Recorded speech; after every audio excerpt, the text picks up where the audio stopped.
Today in this video essay, I'll be looking at how my 2-minute film opening uses and challenges typical conventions and how it represents social groups and issues. To start off with, here's a brief overview of my film.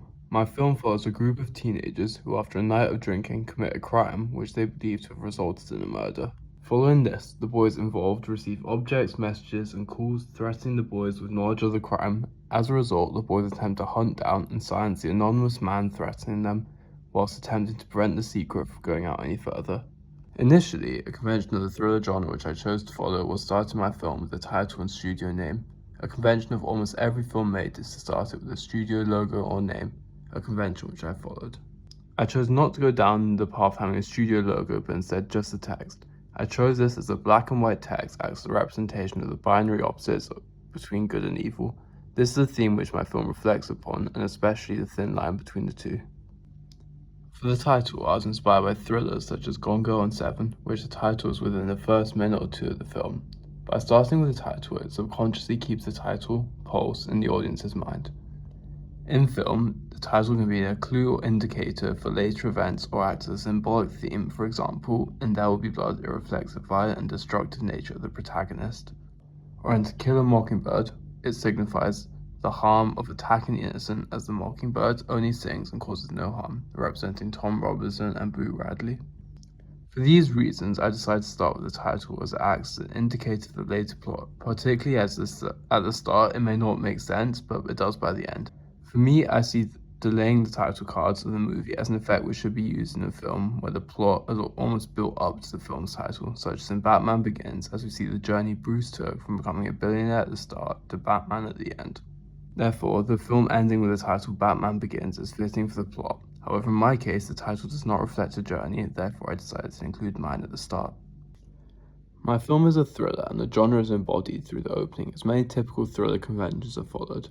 The first convention which my project followed was the element of suspense, which is critical to any movie of the thriller genre. Throughout my opening, there is a build-up of tension as Toby, the main character, becomes aware that someone knows about the crime. One way which I did this was through the positioning of the camera. Initially, the camera is placed in front of Toby.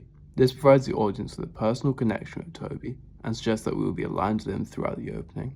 This personal relationship is also built upon by the proximity between the camera and Toby's face. The close-up shot showcases his emotions and almost allows the audience to feel as if they are understanding his thought process. However, following the discovery of Toby's secret, this connection with the audience is shattered due to the audience not having full understanding of Toby and his actions. Thus, the camera is then positioned behind him. The camera positioning represents how Toby is hiding his secret and blocking the audience off from being able to fully connect and understand his character.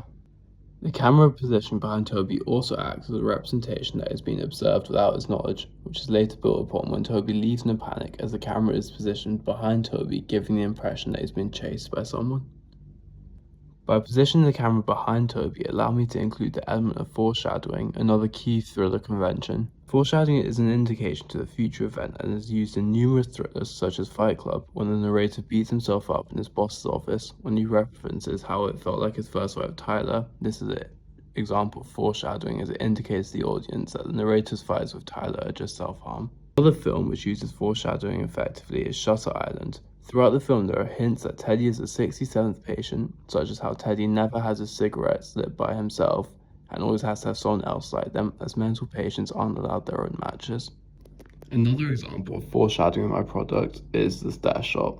When Toby is walking up the stairs, the camera is slanted, making the stairway look wonky.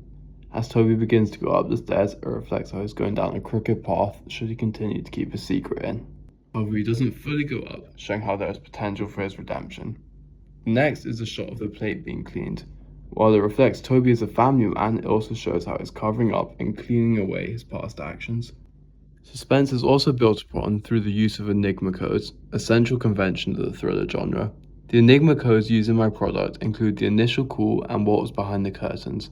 The behind the curtain sequence was inspired by a quote I read from film director Alfred Hitchcock, who is known for his thriller movies such as Psycho, Vertigo, and Rear Window. The quote was, "There is no terror in the bang, only in the anticipation of it."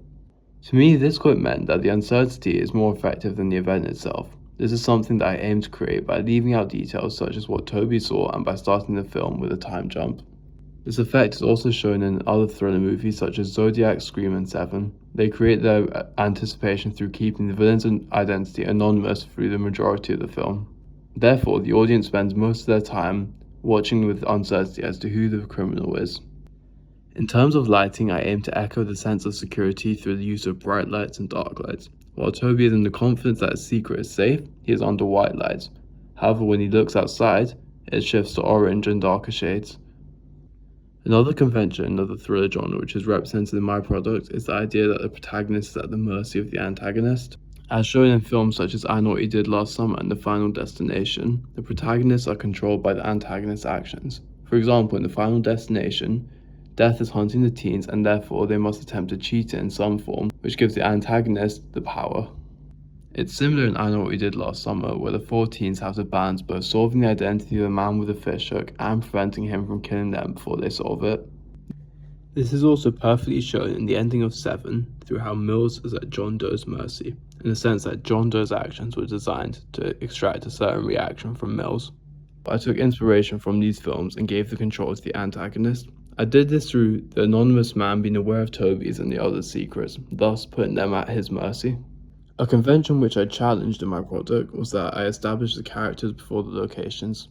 It isn't until around the 50-second mark that the location is revealed, however that's not to say it could not have been previously inferred. I chose to do this as I wanted to create the effect that the film is driven more by the characters and an emphasis is placed on connecting and understanding Toby's character rather than the setting he's in. As a result of showing the character first and then the setting, I believe that it contextualizes the story and that the setting acts as more of a backdrop rather than it being a centerpiece of the story. This is done so that it's clear to the audience that the characters are more important than the setting. The house is also part of the mise-en-scène used to create a sense that the stakes are high for Toby. I did this particularly through the use of props such as a filled washing rack, a fridge covered in magnets, and photos. These items give off the impression that my lead character is a family man, and thus to have a lot to lose if his secret got out, or it shows how the anonymous man could use Toby's family against him. This shows another convention I followed, as often the protagonist has a lot to lose. This convention is shown in thrillers such as Carry On, in which the protagonist has his future wife and job aspirations held against him. In my opening, there is only one character, meaning social groups are entirely represented through him. My product takes more of a focus on social issues. The main social issue which I focused on is the stereotype surrounding the reckless teen. In my product, it's made clear from the start that the teen characters have made a mistake and have attempted to cover it up. Similar to in I Know What You Did Last Summer, in which a crime is committed and the teens then cover it up, my film was designed to represent the consequences of reckless actions and the poor handling of them. This, in my product, is shown through Toby being threatened and driven to fear. Whilst the reckless teen stereotype is one which has been focused on in many movies, I feel that there is a lack of films displaying the consequences of actions. Whilst my film does take a dramatized and darker approach to human nature and consequence, I feel that throughout the film the message will come through that if mistakes are made, they should be handled in a proper way rather than attempting to cover them up. My product also represents a social class construct. My lead character will be a part of the middle class / upper working class established through the house. The social issues this is supposed to address is that it's not just the poor people and the lower class people who are penalized for their actions. My product is supposed to show that everyone should be held accountable and it doesn't matter what class you're in. This was inspired by films such as Scream, and as the main characters are all fairly well off and still at risk.